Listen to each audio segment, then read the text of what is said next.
كيبغي راسو بزاف، عاجبو راسو كتار من القياس، كيوصل الهضره ديما، كيشري لك الصداع فين ما لقى الفرصه، كيبغي يتحكم فيك وكيبغي مانيبيليك كاينه. وإلا ما كان حتى حاجه من هذا الشيء كيرد لك احساسك في راسك وكيردك انت اللي ما مزيانش وانت اللي فيك المشكل. سيداتي وسادتي، تصفيقاتكم الحاره، واستقبلوا معايا الضيف ديال الحلقه، الشخص النرجسي. ضروري غادي تكونوا تلاقيتوا في حياتكم شي واحد اللي فيه صفه من هاد الصفات، او لا كان عندكم الزهر غيكون جمعهم كاملين، وخصوصا في الخدمه موجودين وغير هما. انا بعدا تلاقيت منهم بزاف. وفي القصه ديال اليوم غادي نعاود على واحد الخدمه اللي كنت خدامه فيها، وكانوا فيها بزاف ديال الاشخاص اللي عندهم بزاف ديال الصفات ديال النرجسيه. اللي خاصنا نعرفوه هو انه باش واحد الانسان يتشخص على انه فيه اضطراب الشخصيه النرجسيه، يعني خصو يدوز من بزاف ديال الاختبارات، وخصو يكون كيجمع بزاف ديال الصفات، وهذا الشيء فقط اختصاصي اللي يقدر انه يحكم على واحد الشخص واش نرجسي ولا لا. ولكن حنا عارفين دابا في المواقع التواصل الاجتماعي وحتى في الحياه اليوميه ديالنا، ولينا اي شخص اللي كينطبق عليه صفه من هذه الصفات ولا اي شخص كيادينا كنقولوا عليه الشخص النرجسي. لذلك حتى انا غادي نستعمل هذا المصطلح ديال النرجسي باش انني نهضر على الاشخاص اللي غنحكي عليهم اليوم. هذا ما كيعنيش بانني تلاقيتهم غير هما، كانوا ناس الله يعمر لهم الدار، ولكن القصه ديالنا دابا كتعلق بالشخص النرجسي، لذلك غنركز عليهم في هذه القصه. بديت في واحد الخدمه، وانا كنت مشيت شديت واحد ديبارتمون يلاه بادي، يلاه باغي يكبر، يلاه باغي نزيدو فيه لي سيرفيس، باغي نزيدو فيه الناس وبزاف ديال الحوايج. وكان واحد السيد سابقني تما، شاد واحد ديبارتمون اللي تبارك الله غادي خدام مزيان كبير، السيد ما خاصو حتى شي حاجه، تيتخلص مزيان، عنده بوست زوين، ولكن ما بغاش يعني الانتباه يكون على شي حد اخر. فجيت انا في الاول كنت كنجلس معاه لان كان خاصني نتعلم الخدمه منه حيت هو سابقني. المهم انا بانت ليا ديك النزعه اللي كتحس، المهم تحس بديك الشخص في التعامل ديالو معاك، في طريقه الهضره ديالو معاك، بانه حذير، بانه ما بغيش يبين لك كل شيء، بانه شي مرات كنقص منك شي حوايج. بحال دابا مثلا انا من العملاء اللي كانوا غيكونوا عندي في هذاك الديبارتمون ديالي، شي وحدين كان كيعرفهم، وهو كان عندهم واحد السفره، كانوا مشاو لفرنسا وكانوا تلاقاو واحد العامل اللي غتكون انا عندي اللي غنخدم معاه من بعد، واحد لو كليون غنخدم انا معاه من بعد. وفجاه المهم بقى تيعاود ليا على كيفاش داز ديك الشيء وهذا، هو يقول لي وراني تلاقيت فلان وما تخافيش. قال لي راه بديت المهم قال هو بالفرنسي ديك الساعه، قال لي جي رومبلي لاصوص، زعما راني نفخت فيك بهذا المعنى هذا، يعني بقيت كنشكر فيك وتنفخ فيك. وهذه واحد العباره اللي هي سلبيه، يعني كتعني بانك ماشي قلتي داكشي اللي فيا، بانك بقيتي غير كتنفخ فيا، يعني اللي كتقول لي فيا واللي ما فياش باش زعما تبينني. المهم دابا هو واحد الناحيه بحال بين لي بانني انا راني صغيره، يعني ما عنديش المؤهلات، وهو بقى كينفخ فيا، ومن ناحيه واحده اخرى عصفورين بحجر واحد، بانه راني حقا دافعت عليك وهضرت عليك وداكشي ماشي مشكل. المهم انا دوزتها ما تسوقتش ليه، ما علينا، داز شويه ديال الوقت. واحد النهار وهي تجي ديك الريسبونسابل ديالنا، المهم عطاتني واحد الخدمه قالت لي ديريها، صافي بقيت كنديرها وانا معلا نيتي. مشيت عنده قلت له اجي عافاك شوف هادشي راه طلبات ليا فلانه ندير هاد الخدمه هادي، شوف كيفاش بات لك دابا حيت انت كتعرفها وداكشي. ويجاوبني قال لي لا داكشي ماشي مهم، عطاتك ديك الخدمه غير باش تلاهي، مع علم انني انا ما سولتوش، انا سولته على شنو الراي ديالو في الخدمه. يعني في هذا الموقف هذا اي انسان طبيعي غيعطيك رايه في الخدمه، ما يقولكش لا داكشي ماشي مهم، عطاتك الخدمه غير باش تلاهي. ما علينا، صافي حتى هذه دوزتها. المهم دابا شي هادو شي حوايج صغارين، انتما تشوفوا كيفاش داكشي بدا يتطور غادي وكيطلع في النيفو. داز عاوتاني واحد المده، صافي دابا بدينا الخدمه، كل ساعه تيجي عندي. دابا حنا كل واحد في ايطاج، هو في ايطاج وانا في ايطاج، كل واحد عنده يعني ايطاج ديالو اللي غيكونوا فيه لي سيرفيس ديالو، وكل مره تيجي عندي بسبب او لا بدون سبب، تيجي زعما تيكونترولي، تيشوف الخدمه كي غاديه. معلم اننا راه حنايا قد من ناحيه السلم الوظيفي، راه حنا قد غير هو سابقني، هو قدم مني، هذا هو الفرق. ولكن يمكن هو واش كان طامع بان من بعد يولي ريسبونسابل على لي ديبارتمون بجوج. ما كتعرفش بنادم شنو كيكون كيدور له في راسو، بنادم غير كيدير ايحاءات، يعني كيدير شي تصرفات اللي كيخليك انت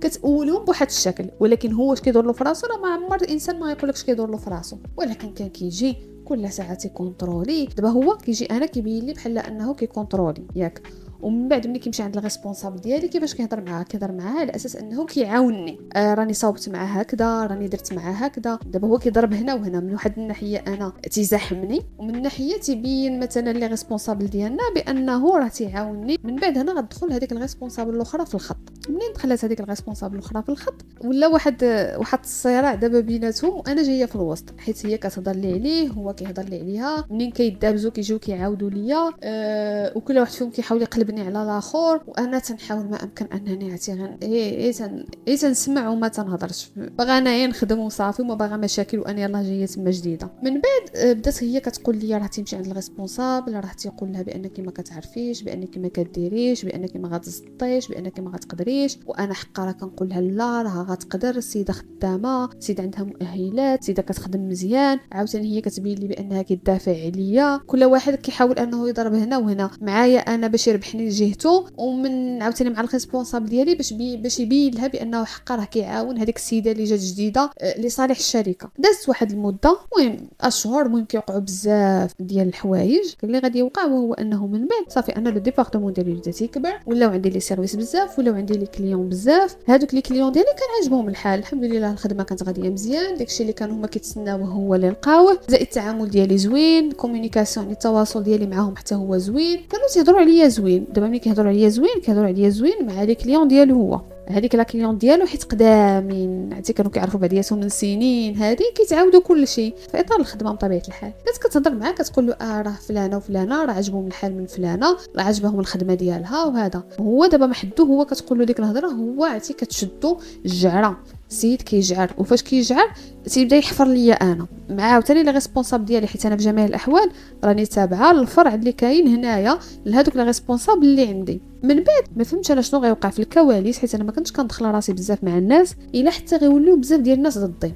هو واحد الريسبونسابل واحد اخرى اللي ما عندها حتى شي علاقه بيا نهائيا، وما كنعرفهاش، واقيلا هضرت معاها مره واحده غتولي حتى هي ما كتحملنيش، لدرجه انني هادشي دابا في ديك الوقيته كنا كاملين عندنا نفس البوست، كاملين عندنا نفس السلم الوظيفي. من بعد هذيك السيده غتطلع ريسبونسابل وهي قديمه وما عندها حتى علاقه بيا، يعني حتى من ناحيه المنافسه ما كايناش، يعني بعادين على بعضياتنا، ولكن بالرغم من ذلك سبحان الله ما يكونش عندها معايا، لدرجه انني انا دابا خصنا باش نفهم واحد الحاجه، هما قدامين في الشركه، هما كبر مني، جيت انا اني صغر منهم، جديده تما، يعني بالنسبه لهم جديده تما بحال لا ما نستحقش انا ديك البلاصه. دابا هما بالنسبه لهم صغيره جديده، بحال ما نستحقش ديك البلاصه، ما نستحقش انني نكون في نفس المستوى بحالهم، يعني واخا ما عندهمش مشكل معايا انا شخصيا حيت ما كيعرفونيش، ولكن كان عندهم مشكل مع هذه القضيه هذه. كاينين الناس اللي دايرين بحال هكا، ما عندك ما تحاولش تفهم، الناس دايرين بحال هكا، تيبغيو شي حاجه غير ليهم هما، ملي كيشوفوا بحال عند شي حد اخر ما تيحملوش. هي لدرجه انني انا كنت كنكون دايزه وكتبدا تلوح الهضره، حيت هي ما كتحشمش، ديك النوع اللي ما تيحشمش، وكتبدا تهضر مع مثلا شي حد شي زميل ولا زميله ديالها، تبدا تقول لهم سا جير دي زيكيب، بحال كتقول لهم دابا هذه دابا كتسير، بحال النوع هذا كيجيري لي زيكيب، بحال هكا كتبقى تهضر. وانا زعما تندوز، انا كندير راسي كاع ما سمعتها، ما كنتسوقش لديك الشيء، حيت هنا غنرجعوا لكيفاش ان خاصك تتعامل مع الشخص النرجسي، وهي كتطلع. دابا انا كنقول لك ما حدهم غاديين هما تيطلعوا في النيفو، لدرجه ان من بعد ولينا كنديروا واحد لي غيونيون، واحد الاجتماعات كل نهار اثنين. في هذاك الاجتماعات ما كتقال حتى شي حاجه مفيده، غير الهضره في الناس، الضحك الخاوي والباسل، التنمر على بعضياتنا في اطار الضحك، حنايا ضاحكين زعما، ولكن اعتراف ما كاينش، الضرب تحت الحزام. بطبيعه الحال انا ما تنهضرش دابا ديك الساعه، ما تنجاوب، ما كنقول حتى شي حاجه، تيعياو ياتاكيو فيا، والو ما تنهضرش، ما تنجاوبش، ما تنقول حتى شي حاجه. انا مازال عاقله هادوك لي ريونيون وقيله شي عام وحنا تنديروهم، عام كل سيمانه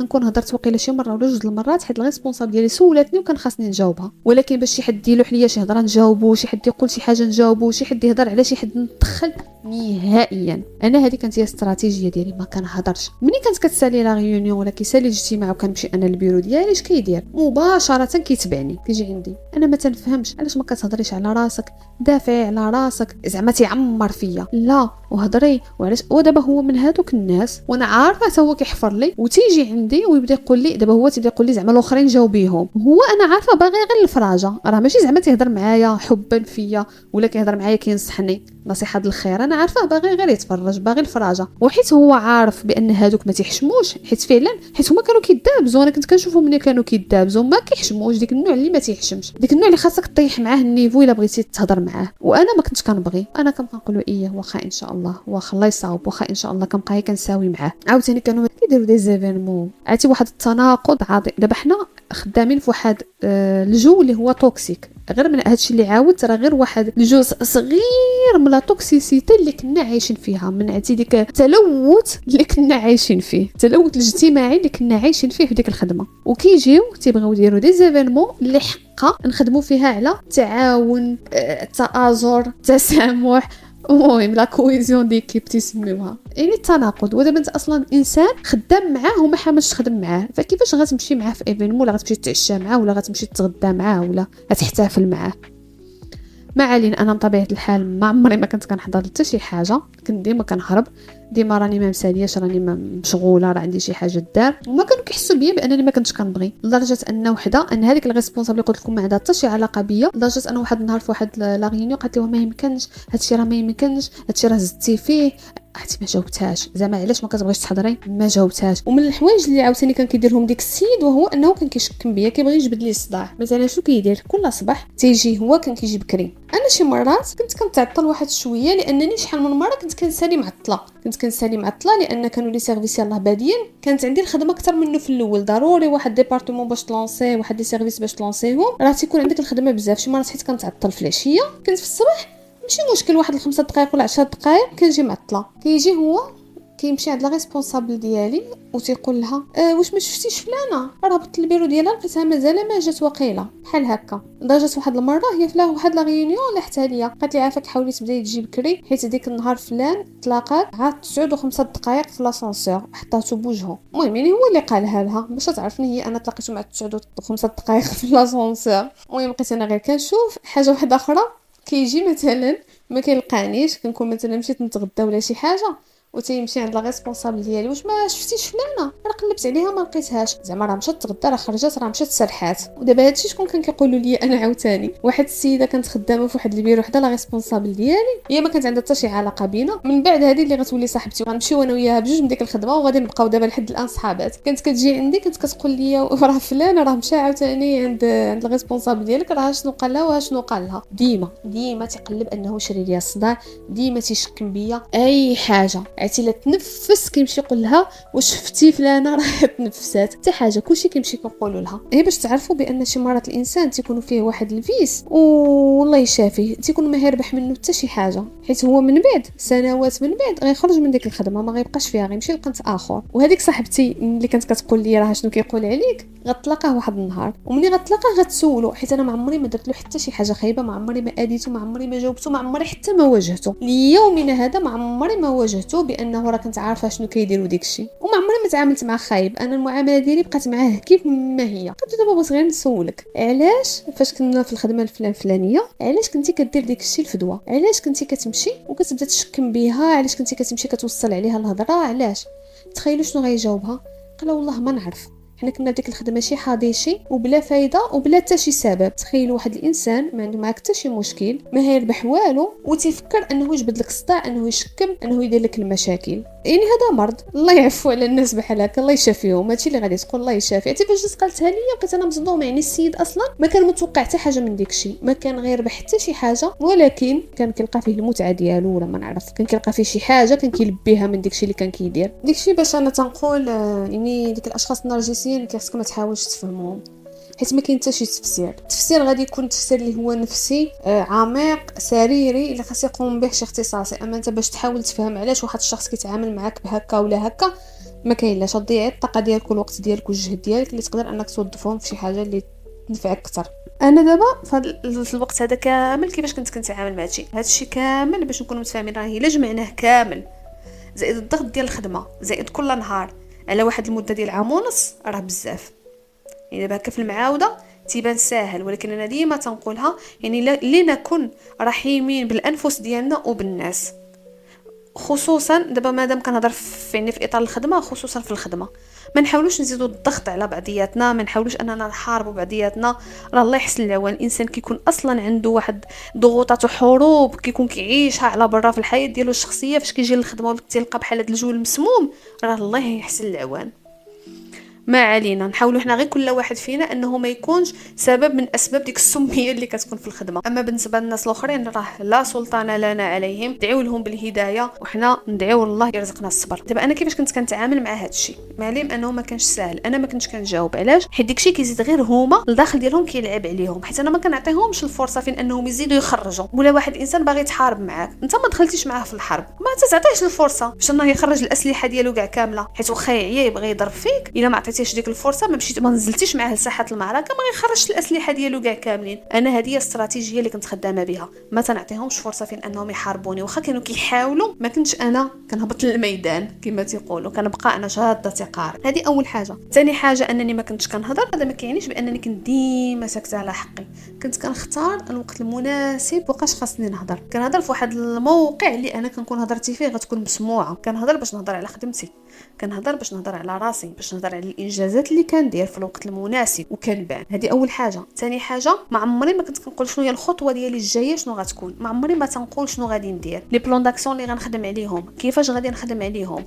انا ديما ساكته وكنخلي النتائج ديالي كيهضروا عليا صافي، وكنبينهم، كنهضر عليهم، كنصيفط لي زيميل، كندير لي بريزونطاسيون. بالاضافه لحوايج وحده اخرى شنو كنت كندير، كنت كنخلي هذوك لي كليون اللي انا كنتعامل معاهم هما اللي كيهضروا عليا. بحال دابا واحد لا كليون كنت كتقول لي راه عندي غيونيون مع لا ريسبونسابل ديالي انا باش يشوفوا داكشي واش غادي مزيان ولا هذا، تنقول لها وقولي لها راه حنا درنا ودرنا. ما كنقولش هضري عليا زوين، كنقول لها لا راه غير حق انا ما جاتنيش الفرصه انني نقول لها راه حنا درنا ودرنا، وقوليها لها انتيا. هي فعلا هادشي اللي كانت كدير، كانت كتهضر عليا زوين هذوك لي كليون ديالي، حيت كنت انا درت معاهم واحد التواصل اللي زوين، واحد الخدمه اللي زوينه. كنت هما بحال بشكل غير مباشر كنخليهم يهضروا عليا مع لي ريسبونسابل ديالي بشكل زوين. يعني هذوك لي ريسبونسابل ديالي واخا شي حد كيمشي يوصل لهم الهضره حق راه جات مع 9 و5 دقائق، حق راه مشات تغدى وتعطلات واحد شويه، داكشي ما كانش كيكون عنده واحد الاثر كبير، حيت مادام الخدمه غاديه، مادام انا لي كليون عجبهم الحال، ما غاديش يجيو يصدعوا لي راسي، حيت هما بالنسبه لهم هذاك الربح اللي جاي من موراك راه كثر بزاف من ديك الضرر اصلا اللي ما كاينش بديك الحاجه الصغيره اللي ما درتيش اولا اللي درتي. يعني كنت كنحاول ما امكن ان الجهد ديالي نركزوا في هذه القضيه هذه، كيفاش انني نزيد لقدام في واحد الخدمه، واخا نكون محاطه يعني بزملاء اللي هما نرجسيين، ما ندخلش معاهم في صراعات خاويه. الا قدرت انني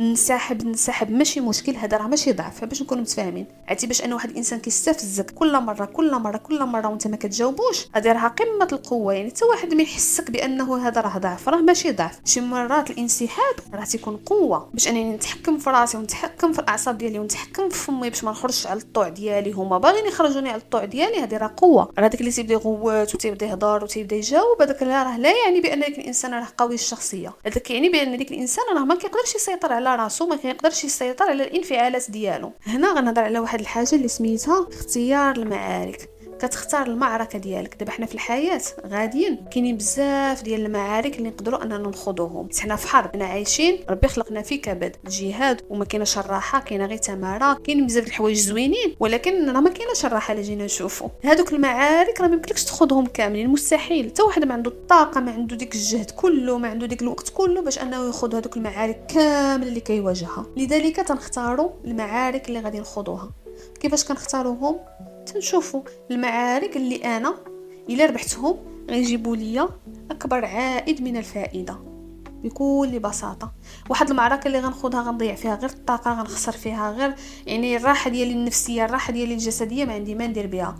لذلك واحد الانسان نرجسي كنتعامل معاه انا في الحياه ديالي، اللي غندخل معاه في واحد الصراع، وديك الصراع ما غيجيني منه غير صداع الراس، ما عندي ما ندير به. كاين اللي غيقول لك لا غادي يعاونك تفرض الاحترام ديالك، لا ما غيعاونكش تفرض الاحترام ديالك. الاحترام كاين بزاف ديال الطرق باش انني نفرض الاحترام ديالي. زائد واحد البلاصه اللي انا بالنسبه ليا غير واحد المحطه دايزه منها، ما عندي ما ندير كيفاش كيشوفوني ديك الناس. اذا انا بالاضافه لهادشي اللي كنت كندير، كانت واحد المعركه واحده اخرى كنخوضها في قنت اخر، واللي هي انني كنت كنوجد خطه الهروب ديالي. شنو هي خطه الهروب؟ انني كنت خدامه على راسي. دابا انا كنت خدامه في ديك الخدمه، كان عندي صالير زوين، وكنت ملي كنوصل لي زوبجيكتيف ديالي كيعطوني دي بريم اللي هما زوينين. كنت مركزه على هادشي. وشنو كنت كندير؟ مشيت كندير واحد الفورماسيون اللي خديت من موراها واحد ديبلوم جديد، زائد درت واحد سيرتيفيكاسيون. يعني انا من ديك الخدمه خرجت رابحه سيرتيفيكاسيون وخرجت رابحه ديبلوم جديد باش يعاوني انني نمشي لخدمه ما احسن. يعني واحد الانسان خدام في واحد الخدمه وكاره حياته وما عجبهش وباغي يبدل، ما عمرك ما تحاول انك تبدل الخدمه بخدمه واحده اخرى من نفس نقطه البدايه اللي دخلتي بها ديك الخدمه. انا بالنسبه لي هذا راه غباء، والله يحسن له لكل واحد. يعني ماشي كلشي عنده الامكانيه ديال انه يمشي يعاود يقرا، يمشي يعاود يدير سيرتيفيكاسيون، ولكن على الاقل طور المهارات ديالي، على الاقل انا نخرج من ديك الخدمه ماشي بحال السيد اللي دخل النهار الاول نفس المهارات نفس الامكانيات نفس الكفاءات. لا، خاص انت فاش تزيد في السي في ديالك واحد الاكسبيريونس جديده خاصك تزيد معاها مهارات وتزيد معاها كفاءات وحدين اخرين جداد باش تبدل بمحسن، ماشي تمشي لواحد الخدمه اللي يكون فيها في نفس المستوى. انا هذا الراي ديالي، وانا هادشي اللي درت، انا هادشي اللي كنت مركزه عليه. كنت يعني كما كيقولوا دايره بروفيل با مع دوك النرجسيين، ما تندخلش معاهم في صراعات، يقولوا اللي قالوا يعاودوا اللي عاودوا، يحاربوني بشتى الطرق اللي بغاو، ما تنهضر ما تنجاوب. انا كانوا لدرجه عرفتي راه كاينين الناس اللي كانوا خدامين معايا تيجيو عندي تيقولوا لي علاش ما كتهضريش على حقك، علاش ما كنشوفوكش كتهضري على حقك، هضري على حقك، غوتي قولي. وانا كنقول لهم واخا ان شاء الله. وانا عارفاهم شنو كانوا كيفكروا في راسهم، كانوا كيفكروا بانني ضعيفه الشخصيه، بانني ما كنقدرش نهضر على حقي وانا كنت عارفاهم. ولكن انا في دماغي شنو كنت كنقول مع راساتي، علاش، شنو باغا نثبت، لما باغا نثبت، شنو هو الهدف ديالي. دائما كطرح على راسك هاد الاسئله. انا في ديك الوقيته كان الهدف ديالي انني نمشي لخدمه ما احسن، في جو ما احسن، بوست ما احسن، وصالير ما احسن. واش هذاك الشيء انني نهضر على حقي وداك الشيء غيحقق لي ديك الهدف؟ لا، ما غيحققش لي. شنو اللي غيحقق لي الهدف؟ وهو انني نحاول على صحتي، نحاول على الطاقه ديالي، نوفر الوقت ديالي، نوفر الجهد ديالي. وديك الجهد وديك الوقت كنت كنوفرو وكنمشي كنقرا. كنت في الويكاند كنمشي كندير هذيك الفورماسيون اللي شديت على اساسها السيرتيفيكاسيون. في الليل كنت كنمشي كندير لي كور دو سوار باش خديت ديبلوم جديد في دومين جديد باش انني نمشي للمحسن. وفعلا هادشي اللي كان صافي، ركزت على الهدف ديالي حققته. هذوك الناس خليتهم مورايا فينا هما، ما كنتلاقاهمش. يعني كون كندخلت معاهم في صراعات ما غنوصل حتى شي حاجه. لو انني دخلت معاهم في صراعات، لو انني دخلت في ديك اللعبه ديالهم، شنو كان غيوقع؟ كنت انا غادي نمرض راسي، كنت غنضيع الطاقه ديالي، كنت غنضيع الجهد ديالي، كنت غنضيع الوقت ديالي، وكنت غنضيع التركيز ديالي. حيت علاش؟ حيت انا واش ملي غنمشي مريضه معصبه في الاخر النهار واش نقدر نمشي نركز في شي قرايه؟ واش انا ملي غادي نستنزف الطاقه ديالي السيمانه كامله واش نقدر نمشي نقرا في الويكاند؟ ما نقدرش. لذلك انا شنو الدرس اللي تعلمته من هادشي هذا كاع كامل؟ وهو انه غنطلقوا بزاف ديال الناس في حياتنا اللي غيبغيو يأذيونا بسبب او بدون سبب. حنا ما كيهمناش السبب وما نحاولش انني نفهم السبب. قدرت نتجنبو، قدرت نتفادى معاه المواجهه، اضطريت انني نواجه في وقت من الاوقات، حيت انا جاوني شي اوقات اللي اضطريت انني نواجه فيها وواجهت فيها باش كنحبس ديك اللي مغاجي، كنحبس ديك الانسان باش ما يزيدش لعندي. ولكن ما كندخلش معاه في صراع. بحال دابا انا واحد لا ريسبونسابل، واحد النهار ما عرفتش داكشي بقات كتغوت عليا وانا ندور فيها، ما كثرتش معاه الهضره، قلت لها ما تغوتيش عليا، المره الجايه ملي تبغي شي حاجه صيفطي ليا ايميل وغادي نجاوبك، ما تهضريش معايا بهذا الاسلوب. وخرجت ما زدتش معاها الهضره نهائيا. يعني ملي كان كيخصني نواجه باش انني نوقف شي واحد عند حدو كنت كنواجه. بزاف الناس اللي غتلقاهم في حياتك راه دايزه ما حطه دايز منها، هذيك راه ماشي تيرمينوس، غتمشي وغتكمل حياتك، ما عمرك ما غترجع للور، ما عمرك ما غتشوف اللور، ما عمرك ما غتعاود تلاقاهم. فما تضيعش الطاقه ديالك والجهد ديالك عليهم. وهذا ما كان. هذه كانت القصه ديالي مع واحد المجموعه ديال الاشخاص نرجسيين اللي تلاقيتهم في الخدمه في المسار ديالي. من طبيعه الحال ما كانوش غير هادو، كانوا ناس وحدين اخرين تلاقيتهم في خدامين اخرين، تلاقيتهم في مواقف واحده اخرى اللي غنعاود عليها من بعد ان شاء الله بحول الله. شكرا على الاستماع ديالكم، تسناوني في القصه القادمه ان شاء الله، ونهاركم مبروك.